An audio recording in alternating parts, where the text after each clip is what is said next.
Bon, c'est dans le chapitre 20, le règne millénaire.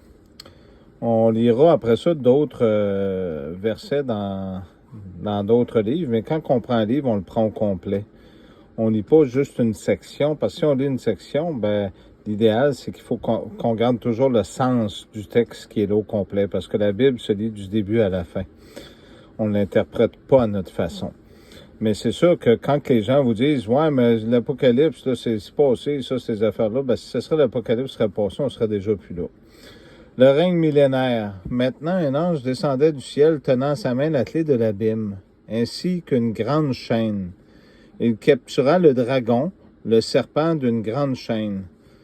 Il captura le dragon, le serpent d'autrefois, qui est le diable et Satan. OK?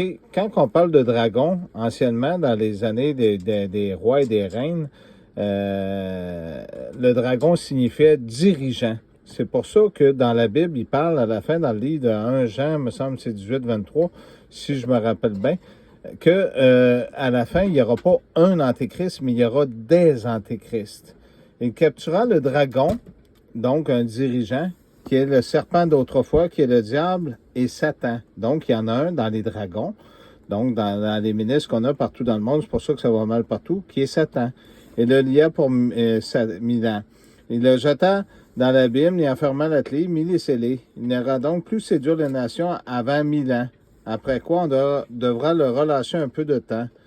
Puis je les vis s'asseoir sur des trônes pour juger. Donc, il y en a qui vont s'asseoir sur des trônes comme là, ce qui se passe présentement, pour juger injustement les âmes de ceux qui furent décapités comme témoins pour la parole de Jésus, témoins de Jésus pour la parole de Dieu, pour ne pas avoir adoré le monstre et son image, et avoir refusé de se faire marquer le front et la main. Donc, ça veut dire que ceux-là qui sont sur les trônes, donc un trône, c'est des provinces, des pays, c'est ceux-là qui jugent, qui se permettent de juger. Les âmes, donc vous autres, qui se permettent de vous mettre des puces puis des choses pour pouvoir vous rendre coupable de ce que vous n'avez pas fait. C'est pour ça qu'il y a un témoin fidèle. Et ils vécurent avec le Christ pour 1000 ans, donc ils vont se faire punir. Quant aux autres morts, pas de vie pour eux avant la fin des 1000 ans. Telle est la première résurrection. Heureux et saints qui prennent part à la première résurrection. Sur eux, la seconde mort n'a pas de prise, mais comme prêtre de Dieu et du Christ, ils participent à son règne pour 1000 ans.